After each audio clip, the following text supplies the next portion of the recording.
What is up, YouTube? It is your host, Dustin, and I am back with another video. So let's get into it. Today's video will actually be about the 40 cal Smith & Wesson SDEV self-defense equal value pistol, guys. Now, I have a lot of problems with this pistol, to be honest, guys. And as you can see, it's clear. You can see daylight there. Boom. There we go. Now, getting back into it, guys.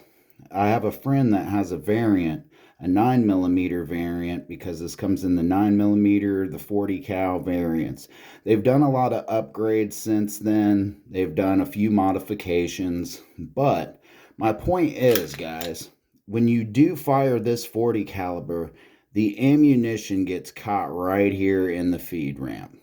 Now, I've sent this back to Smith & Wesson. They sent it back, said there's really nothing they can do as far as, any type of, fixing, modifications.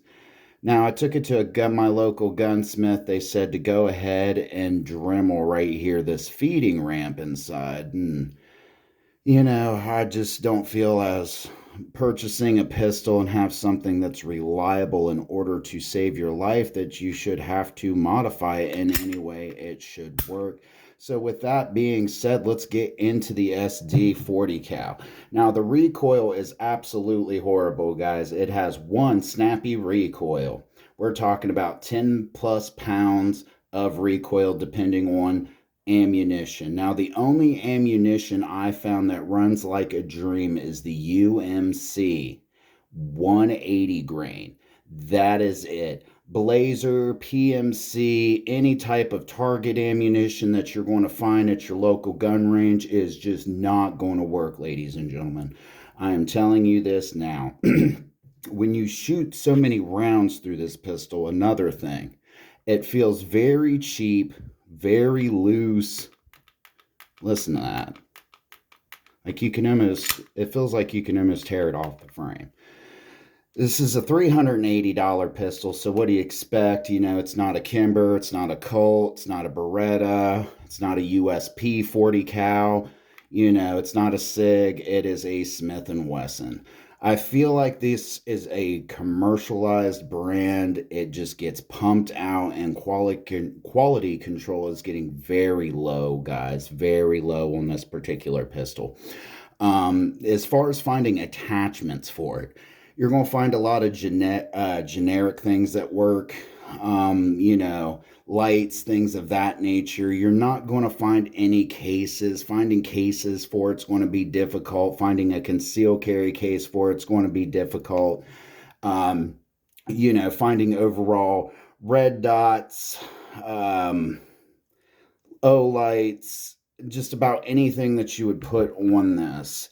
Including, they have little mini bayonets, guys. I don't know why you'd put that on a concealed handgun, but whatever. To each their own, right, guys? We're not here to judge.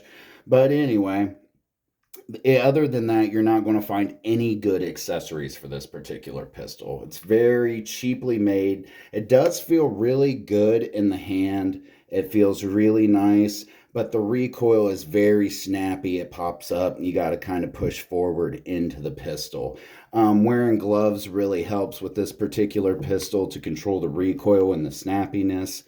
So, with that being said, we're going to get into the magazines. Now, the magazines, guys, are about, if you can find them, $36 to $46 a piece. That is right, guys. Magazines that are $46 a piece. Now, come on, Smith & Wesson. I know you can do better than that when Magpul's shooting them out for $15, $14, and that's for a 30-round AK-47 7.62 by 39 magazine, or an AR-15 magazine you can purchase for around $15, $14 where I'm at. It's very cheap, very inexpensive.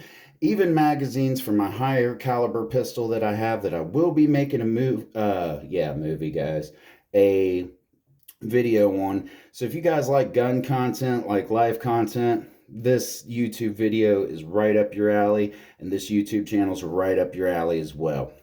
But getting right down into it, $46 for a magazine. Now, this magazine holds 14 rounds, which isn't bad. With two, you're carrying about 28 rounds, right? But if you want anything extra than that, you're going to have to pay 36 to 46 bucks per magazine.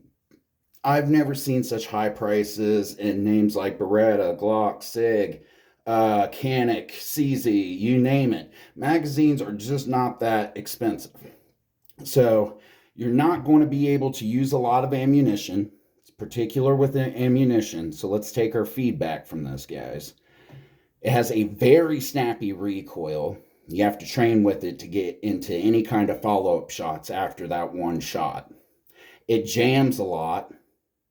The magazines are very expensive. They rattle, even though it's not loaded. When they are loaded, they rattle. I mean, rattle. So it gets annoying carrying it every day. I don't know why this particular gun rattles. I've never heard any other guns rattle. Hell, I call it rattle bang for that particular reason. And we are going to be getting rid of old rattle bang and getting something in 10 millimeter, which we will have a video of on the channel by this week or next week, guys, soon as we achieve getting this 10 millimeter pistol for a decent price.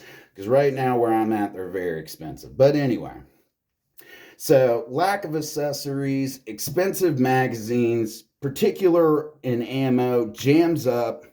Do not want your firearm jamming up in a life-threatening situation. So for that matter alone, I'm getting rid of it, guys. So I hope you guys don't get this pistol. I've seen the 9mm variant do a little better than the 40 cal, but I hope you guys don't get this. I hope you guys take away from this not to get this pistol, not to rely on this. This isn't a bash at Smith & Wesson, even though I'm not a big fan of their handguns, rifles, accessories, etc. Just not a big fan of Smith & Wesson, but I'm willing to give more of their firearms a try later on in time, of course, because this kind of, I feel like they did me dirty with this. I mean, they even took the design from Glock. So every time Smith & Wesson sells an SD9 or an SD40, they have to pay Glock $7 because they basically took Glock's whole design. Hold on, guys. This thing can be, oh, there we go. And as you can see, taking it apart's very simple. It's got a whole three pieces, the barrel, the slide, and then you got the spring. That's about it. It's very simple to put together. It doesn't take a rocket scientist to put this gun together, so it's made, in my opinion, very cheaply. As you can see, it has been used and fired. I fired the rest of my 40 cal ammunition at the range because I'm going to be switching it in real soon for a better, more efficient firearm than this one, of course. So with that being said, guys, what do you think? Leave it in the comments. I know a lot of you guys out there have Smith & Wesson weapons, firearms, ARs, all sorts of things. Did you guys have any type of problems with the Smith & Wesson and their more cheaper variants or more expensive models? I certainly have. I love hearing your guys' comment down in the comment section below. It always generates an interesting dialogue.